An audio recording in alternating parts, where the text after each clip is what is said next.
এবং যে গুরুত্বপূর্ণ নথিগুলো আজ তাক বাংলার হাতে এসেছে এবং যে নথিগুলো আজকে আপনাদের সামনে তুলে ধরলাম, এই নথিগুলো কারা প্রকাশ করেছে দেখুন। এবার আপনাদেরকে দেখাই এই যে প্যাটার্ন বক্স, আমি একটু পুরো বিষয়টা সম্পর্কে একটু দেখাতে বলবো একটু ক্লোজ করে এই পেজগুলো সম্পর্কে, এইটা কোথা থেকে কিভাবে এলো। আসুন এবার আপনাদেরকে পুরো বিষয়টা একটু খুলে বলি। এই যে ফারার ফাইলিং যেগুলো আপনাদেরকে এতক্ষণ ধরে দেখাচ্ছিলাম, অর্থাৎ এই যে রিপোর্টগুলো, যে রিপোর্টে এটা উল্লেখ করা হয়েছে এই যে ফারা, এটা আসলে কোথা থেকে এইগুলোর সামনে এলো এবার এটা আপনাদেরকে বলি। ফারার ফাইলিং এ যুক্তরাষ্ট্র অর্থাৎ আমেরিকার সঙ্গে পাকিস্তানের এই যে একটা লবিং, এই বিষয়টা কিন্তু ফাঁস করেছে এই জায়গাতে, অর্থাৎ এই প্যাটার্ন বক্সে পুরো বিষয়টা ফাঁস করা হয়েছে। কি বলা হয়েছে? অপারেশন সিন্দুরের পর ইসলামাবাদ সরকারের পক্ষে পাকিস্তানের lobbying farm square pattern box এই নথিগুলো বিতরণ করেছে এবং সেই সাইটটা কিন্তু এবার আপনাদেরকে আমরা দেখাচ্ছি। এই যে স্কয়ার প্যাটার্ন বক্স, এই হচ্ছে এখান থেকেই পুরো বিষয়টা কিন্তু ফাঁস করা হয়েছে। কি বলা হয়েছে নথিতে? পাকিস্তান যুক্তরাষ্ট্রের গঠনমূলক ভূমিকার প্রশংসা করে। আমি যদি আরেকটু দেখাই আপনাদের, এরা এই যে প্যাটার্ন বক্স কি সেটা আগে আপনাদের বলি। Is one of the world largest and most influential law firms operating at the leading edges of law, business and policy. এবং এখানে যেটা স্পষ্ট করে বলা হয়েছে যে পাকিস্তান যুক্তরাষ্ট্রের গঠনমূলক ভূমিকার প্রশংসা করে এবং আরও বলা হয়েছে জম্মু ও কাশ্মীর সমস্যার সমাধানে লক্ষ্যযুক্ত প্রচেষ্টাকে সমর্থন করার জন্য প্রেসিডেন্ট ট্রাম্পের ঘোষিত ইচ্ছারও পাকিস্তান প্রশংসা করেছে। কি বলা হয়েছে আপনাদেরকে এই জায়গাটাতে একটু নিয়ে যাব, যেটা বলা হয়েছে এখানে, এই যে এইখানে খুব পরিষ্কার করে বলা হয়েছে, যেটা আমরা শুরুতে পড়ছিলাম, যে ডোনাল্ড ট্রাম্পের এই যে পদক্ষেপ, সেই পদক্ষেপকে কিন্তু ভীষণভাবে প্রশংসা করেছে।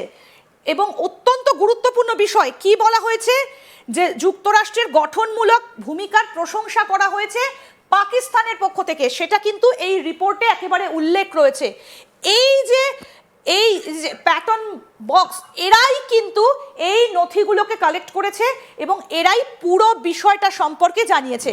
সেই ওয়েবসাইটগুলো আজকে আপনাদেরকে দেখালাম, যে এখান থেকেই কিন্তু পুরো বিষয়টা তুলে ধরা হয়েছে। এবং সেখানে আর কি বলা হয়েছে দ্বিতীয় নথিতে? পাকিস্তান যুক্তরাষ্ট্রের সঙ্গে এমন দ্বিপাক্ষিক সম্পর্ক চায় যার নিজস্ব যোগ্যতার ওপর ভিত্তি করে প্রতিষ্ঠিত হবে, প্রতিবেশীদের সঙ্গে যুক্তরাষ্ট্রের সম্পর্কের ওপর নির্ভরশীল নয়। অর্থাৎ এই যে সেকেন্ড রিপোর্টটা যেটা এর পরে পড়লাম, সেখানেও কিন্তু এই বিষয়টা বলা হয়েছে, পাকিস্তান এমন একটা দ্বিপাক্ষিক মার্কিন সম্পর্ক চায় যা নিজস্ব যোগ্যতার ওপর নির্ভরশীল নয়, পাকিস্তানের প্রতিবেশীর সঙ্গে আমেরিকার ওপর নির্ভরশীল নয়। অর্থাৎ এই যে রিপোর্টগুলো, এই রিপোর্টগুলো কোথা থেকে কারা বিতরণ করেছে সেটা এবার আপনাদেরকে দেখালাম এবং এটাই কিন্তু ভীষণভাবে তাৎপর্যপূর্ণ, যে এই হচ্ছে সেই প্যাটার্ন বক্স।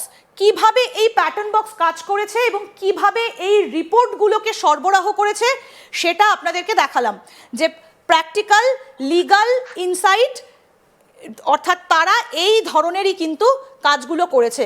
কি largest and most influential law firms, এরাই কিন্তু এই সমস্ত বিষয়গুলোকে, আমি একটু দেখাতে বলবো এই জায়গাগুলো, যে এই বিষয়টাই কিন্তু, অর্থাৎ ফারার এই ফাইলিংয়ে আমেরিকা এবং পাকিস্তানের লবিংয়ের বিষয়টা ফাঁস করেছে এরাই, যে অপারেশন সিন্দুরের পর ইসলামাবাদ সরকারের পক্ষে পাকিস্তানের lobbying farm square pattern box এই নথিগুলো বিতরণ করেছে। অর্থাৎ এতক্ষণ যে নথিগুলো আপনাদেরকে আমরা দেখালাম এবং যে নথিগুলোতে পাকিস্তানের সঙ্গে আমেরিকার গোপন এই ডিল এবং সম্পর্কের কথাগুলো বলা হয়েছে, এই যে প্যাটার্ন বক্স, এরাই কিন্তু এই পুরো বিষয়টা সামনে এনেছে।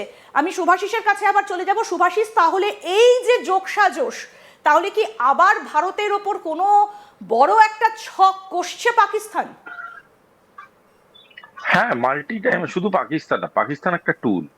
মাল্টি ডাইমেনশনাল প্রেসার দেওয়ার চেষ্টা করা হচ্ছে ভারতের উপরে। তার মধ্যে ইনক্লুডস বাংলাদেশের ডিস্টেবিলাইজেশন, তার মধ্যে ইনক্লুডস ভারতের আগামী যে ট্রেড পলিসি গুলো আছে তার উপর এফেক্ট করা, তার মধ্যে ইনক্লুড রাশিয়াকে হুম প্রেসারে হুম রাখা, হুম তার মধ্যে ইনক্লুডেড ভারতের ইম্পোর্ট এক্সপোর্টের উপরে একটা রিজার্ভেশনস আনা, তার মধ্যে ইনক্লুড করছে আমাদের এখানে পলিটিক্যাল একটা ডিস্টেবিলাইজেশন আনা, যেটার জন্য লেফট এবং আদার অপোজিশনসদের ব্যবহার করা হচ্ছে, তার মধ্যে ইনক্লুড করে এমন সব রকম জিনিস যেটা ভারতবর্ষ, এশিয়া এবং লার্জার এশিয়ার ইকোনমিক ইন্টারেস্টকে আপনার চিহ্নিত করে। এর মধ্যে চায়নাকেও কোনো একটা আলাদা দেখলে চলবে না, চায়নাকেও প্রেসারে রাখার চেষ্টা করা হবে, যাতে করে ইকোনমিক শিফট বা ইকোনমিক মডেল শিফট বা ওয়ার্ল্ড নিউ অর্ডার যেটা তৈরি হচ্ছে সেইটা আমেরিকার কন্ট্রোলের বাইরে না চলে যায়।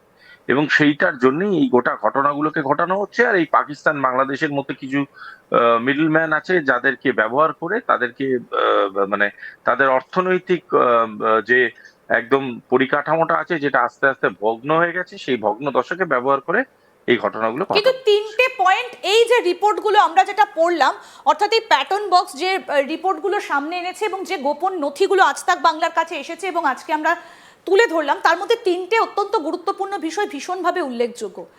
এক হচ্ছে, তাহলে কি পাকিস্তানের ভেতরে যে সমস্ত স্ট্রাকচারগুলো অপারেশন সিন্দুরে নষ্ট হয়ে গিয়েছিল, তার মধ্যে তো অনেক জেহাদি ঘাঁটিও ছিল এবং তার মধ্যে কিরানা হিলসও ছিল, তাহলে কি আমেরিকার সাহায্য নিয়ে পাকিস্তান আবার সেগুলোকে গড়ে তুলতে চাইছে?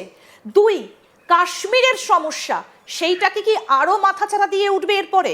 আর তিন, যে সমস্ত রেয়ার আর্থ মেটেরিয়াল রয়েছে সেইগুলো কি তাহলে এবং পাকিস্তান আমেরিকা একত্রিত হয়ে এবার সেগুলো সংগ্রহের কাজ শুরু করবে?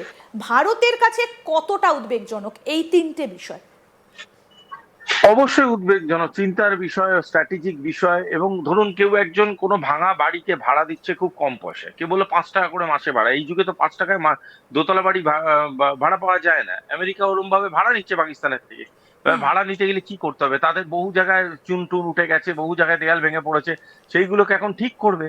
সেইগুলোকে ঠিকঠাক করে মেরামতি করে তারপরে আস্তে আস্তে তার ভিতরে লোক ঢুকিয়ে শিফট করে রং টং করে বাসযোগ্য করে তুলবে। এবং সেইটার জন্য কি হবে, বাড়ি মালিককে চাকরের মতো রাখবে, বাকি বাড়ি মালিককে বলবে ঘর পরিষ্কার করতে, ঝাঁট দিতে, বিভিন্ন রকম আসবাবপত্র ঠিকঠাক করতে তাদেরকে মিস্ত্রির মতো খাটাবে। এবং সেইটা হতে পাকিস্তান ইজ ওয়েলকাম, পাকিস্তান চাইছে সেরকম ঘটনা তাদের সাথে ঘটুক, কারণ তারা আজকে দেয়ালে পিঠ, তারা খেতে পাবে না আর কিছু মাস বাদ। সেটা তারা বুঝে গেছে, এবং তারা বুঝে গেছে বলেই এখন তারা ভারতবর্ষ কাছে যাওয়া ছাড়া আর কোনো উপায় নেই, বাংলাদেশ ইউএস এর কাছে যাওয়া ছাড়া তাদের কাছে কোনো উপায় নেই। তাদেরকে পৃথিবীর কোনো দেশ ঠিকঠাক করে ভিসা দিতে চাইছে না। যারা পাকিস্তানের বাসিন্দা তাদের অন্য দেশে থাকে তাদেরকে বার করে দিতে চাইছে। কনসিডারিং এভরিথিং, তারা এখন পালিয়ে যাওয়ার রাস্তাটাকেই শ্রেষ্ঠ রাস্তা হিসেবে ধরছে, এবং তার জন্য এইসব কিন্তু তাহলে কাশ্মীর কাজকর্ম। সমস্যা, কাশ্মীরে যদি আবার পরিস্থিতি উত্তপ্ত হয়ে ওঠে, কারণ বেশ কয়েকটা রিপোর্টে আমরা এখানে পড়লাম যে কাশ্মীরের যে সেখানকার মানুষের ওপর, এবং এখানে কাশ্মীরের কথা ভীষণভাবে বলা রয়েছে এই রিপোর্টে, যে কাশ্মীরিদের জন্য তাদের এই যে কাশ্মীরি জনগণের মৌলিক